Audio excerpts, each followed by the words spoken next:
எல்லாருக்கும் வணக்கம். தலைவா, பாத்தியா இப்போ தமிழ்நாட்டு அரசியலோட நிலைமை எப்படி இருக்குன்னு பாத்தியா?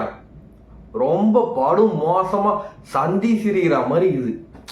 அதாவது நான் டிவிக்கு அரசு மேலேயும் முதலமைச்சர் விஜய் மேலேயும் நீங்க இம்மிடியட்டா மாற்றம் கொண்டு வரணும் அதுக்கு தான் சொல்லுங்க. அதை கூட விட்டுருங்க, அது செகண்டரி தான். ஏன்னா நீங்க இப்பதான் ஆட்சிக்கு வந்துக்கிறீங்க, கண்டிப்பா டைம் எடுக்கும், எல்லாத்தையும் இம்மிடியட்டா மாற்ற முடியாது. ஸோ அதெல்லாம் கொஞ்சம் கஷ்டம் தான், அதெல்லாம் கூட பரவாயில்ல. சரி, அதை ஒத்துக்கிறோம், கொஞ்சம் டைம் எடுக்கட்டும், பரவாயில்ல. ஆனால் நீங்கள் இப்போ இந்த ஆளுங்களை எம்எல்ஏங்களை வச்சு ஒரு கேம் ஆடுறீங்களே, அதுதான் என்னால் தாங்க முடியல. அதெல்லாம் பார்த்தா தான் ஒரே மன உளைச்சல் ஆகுது. ஏன்னா அந்த அதிமுக எம்எல்ஏங்கள் அங்கேருந்து இங்கே வரானுங்க, இங்கேருந்து அங்கே போகிறானுங்க. எம்எல்ஏனா என்னங்க, அந்த ஏரியாவுக்கு தொகுதிக்கு மக்களால் ஓட்டு போட்டு மக்கள் இவங்க வந்தால் தான் எங்கள் தொகுதிக்கு நல்லா இருக்கும்னு சொல்லிட்டு அதனால அவங்கள செலக்ட் பண்ணி அந்த கட்சியை செலக்ட் பண்ணி இப்போ அதிமுக கட்சியை செலக்ட் பண்ணி அவங்கள அந்த எம்எல்ஏ பொசிஷனில் உட்கார வைக்கிறாங்க. இது மக்கள் எடுத்த முடிவு. ஆனால் அந்த முடிவையே அப்படியே உதாசீனப்படுத்தி இம்மீடியட் ரிசைனு அந்த 3 பேரும் இன்னைக்கு 3 பேர் நான் இப்போ இம்மீடியட்டாக ரிசைன் பண்ணிட்டு தாவேக்கால குடிச்சிட்டானுங்க. இதெல்லாம் என்னது இது ஏற்றுக்க முடியாது. நீங்கள் மாற்றத்தை பொறுமையாக கொடுங்க, அதெல்லாம் அப்புறம் கூட பார்த்துக்கலாம். ஏன் நானே டிவிக்கு ஏதோ ஓட்டு போட்டேன், தளபதிக்கு தான் ஓட்டு போட்டேன். என்னது இது என்னால் ஏற்றுக்க முடியல. எனக்கு ரொம்ப இரிட்டேட்டிங்காக இருக்குது இதெல்லாம் பார்க்கும்போது. மக்களுக்கு நல்லது பண்ணுறது இருக்கட்டும், அது நீங்கள் பண்ணுங்க, டைம் எடுத்து பண்ணுங்க, ஓகே. பட் இதெல்லாம் ஏற்றுக்க முடியல.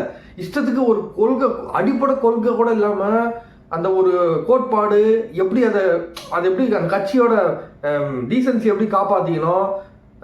மக்கள் வேணான்னு ஒதுக்குன கட்சி அதிமுக, டிஎம்கே செகண்டரி, அதை விட்டுருங்க. அதிமுக ஒதுக்குனாங்கல்ல வேணான்ட்டு, இப்போ அதுலேருந்தே எல்லாத்தையும் தூக்கி போட்டுக்கிறீங்க. அது எப்படி அது சத்தியமாக ஏற்றுக்க முடியல. அதான் நான் சொல்ல வரேன். தலைவர் அரசியல் இன்னும் பெரிய லெவலில் நினச்சின்னா அவர் ஒதுங்கி போனார், ஓகேவா. ஆனால் இப்போ ரொம்ப கீழ்மட்ட லெவலில் இருக்குது அரசியல்.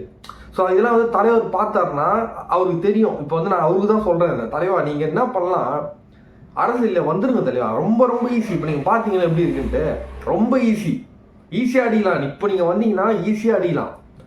100% வாய்ப்பு இருக்குப்பா. நான் சொல்கிறேன், 100% தலைவர் வந்தால் சிஎம் ஆகிறதுக்கு இப்போ நிறைய வாய்ப்பு இருக்குது.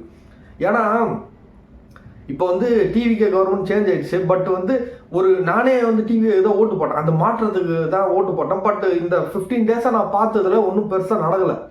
எங்களுக்கு முக்கியமாக எதுவும் பெருசாக நடந்த மாதிரி தெரில. ஸோ அதனால் கண்டிப்பாக ஒரு மிகப்பெரிய அளவில் ஒரு டவுன்ஃபால் இருக்குது, ஓகே. மக்களே இதை பேச ஆரம்பிச்சிட்டாங்க. விஜய் ஃபேன்ஸே நிறைய பேர் பேசுகிறாங்க, நான் சோஷியல் மீடியாவில் பார்க்குறேன். ஸோ அதனால் இப்போ சூப்பர் ஸ்டார் ரஜினிகாந்த் அவர்கள் கட்சி ஆரம்பித்தா ஈஸியாக அடிக்கலாங்க. நான் சொல்கிறேன், இப்போ எழுதி வச்சுக்கோங்க. ஆனால் இப்போயே ஸ்டார்ட் பண்ணணும். இப்போயே ஸ்டார்ட் பண்ணி எந்த எலெக்ஷனில் தான் நிற்கணும். நின்று அப்படி முடியல 2031 நிற்கணும்.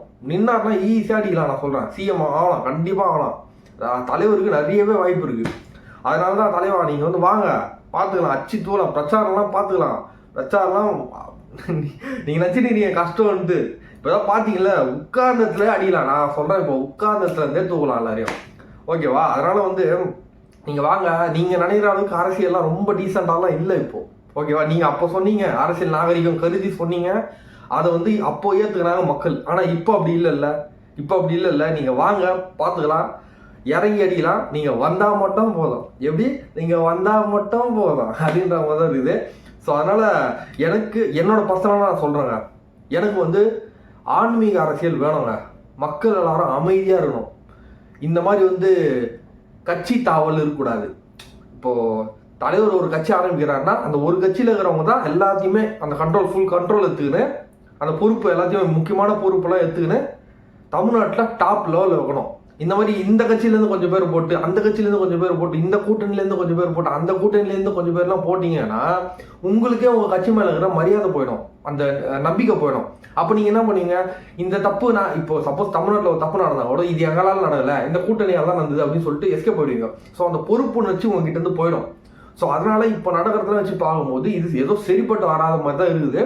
தலைவர் சொன்ன காலம் இனிமேல் தான் வரோன்ற மாதிரி எனக்கு ஃபீல் ஆகுது. அதனால் எப்போவுமே ஒரு கட்சி ஸ்டார்ட் பண்ணால் முழுக்க அந்த கட்சி சார்ந்தவங்களாக தான் அந்த கட்சியில் இருக்கணும். அப்போ தான் எந்த ஒரு பிரச்சனை நடந்தாலும் அவங்கள கேட்கலாம், எந்த ஒரு நல்லது நடந்தாலும் அவங்களுக்கு கிரெடிட்ஸ் கொடுக்கலாம். ஸோ அதனால இதெல்லாம் வச்சு பார்க்கும்போது தலைவர் அந்த மாதிரி தான் ஆக்சுவலாக ஸ்டார்ட் பண்ண ட்ரை பண்ணார் அந்த 2020 டைமில். ஸோ அதுதான் கொஞ்சம் நடக்காமல் போயிடுச்சு. பட் இப்போது இப்போ அவர் இறங்கினா கூட ஃபுல்லாக அவரோட ரசிகர்களை மட்டுமே வச்சு நின்னார்னா சாலிடாக அடிப்பாருங்க. இது வந்து எழுதி வச்சுக்கோங்க, ஈஸி இது இந்த டைமில். ஏன்னா வந்து டிவிக்கே மேலே ரெஸ்பெக்ட் இருந்தது, எனக்கே இருந்தது, நானே போட்டேன் தளபதி மேலே அவ்வளோ ரெஸ்பெக்ட் வச்சு. பட் எனக்கு அது வந்து இது வரைக்கும் எனக்கு எதுவும் நான் பார்த்த மாதிரி தெரில. ஸோ இதுக்கப்புறம் எப்படி பார்க்க போகிறோன்னு தெரில. ஏன்னா வந்து நீங்கள் கட்சியை நம்ம மெயின்டைன் பண்ணலங்க, ஏடிஎம்கேலேருந்து எல்லாரும் எடுத்து போட்டுக்கிறீங்க, மற்ற கூட்டணிலேருந்து வருது. எனக்கு அதெல்லாம் பார்க்கும்போது ஒரு மாதிரி இவர் என்ன பண்ணுறது அப்படின்ற மாதிரி ஒரு கொஸ்டின் ஆகுது. விஜய் யாரும் சொல்ல, விஜய் ஃபேன்ஸை மட்டுமே, தளபதி அவரோட ஃபேன்ஸை வச்சு மட்டுமே எல்லா பொசிஷனுக்கும் இம்பார்ட்டன்ஸ் கொடுத்து அவங்களுக்கு மட்டுமே பதவியெல்லாம் கொடுத்து வச்சுருந்தாருன்னா அதை நான் வந்து ஏற்றுட்டு இருப்பேன். பட் எல்லா இடத்துலையும் ஆல்ரெடி தப்பு பண்ணவங்களெல்லாம் தூக்கி போட்டுக்கிறீங்க, அப்போ எப்படி தான் நல்லது நடக்கும் சொல்லுங்கள்? அது வந்து ஏற்றுக்க முடியலங்க. இது வந்து கம்ப்ளீட்லி கொலாப்ஸ்டுன்னு தான் நான் சொல்லுவேன் தமிழ்நாடு கவர்மெண்ட்டு. ஸோ அதனால் வந்து தலைவர் அரசியலுக்கு வரணும், ஆன்மீக அரசியல் வந்து ஈடுபடுவோம் எல்லாருமே. கண்டிப்பாக வந்து தமிழ்நாட்டுக்கு அப்போ தான் நல்லது நடக்கும். ஸோ மக்கள் எல்லாரும் நிம்மதியாக அமைதியாக இருக்கணும்னா தலைவர் அரசியலுக்கு வந்தே ஆகணும் நான் சொல்கிறேன். அப்போ தான் வந்து எல்லாருமே காமாக இருக்க முடியும். முக்கியமாக ரஜினி ஃபேன்ஸ் ரொம்ப சந்தோஷப்படுவாங்க கண்டிப்பாக.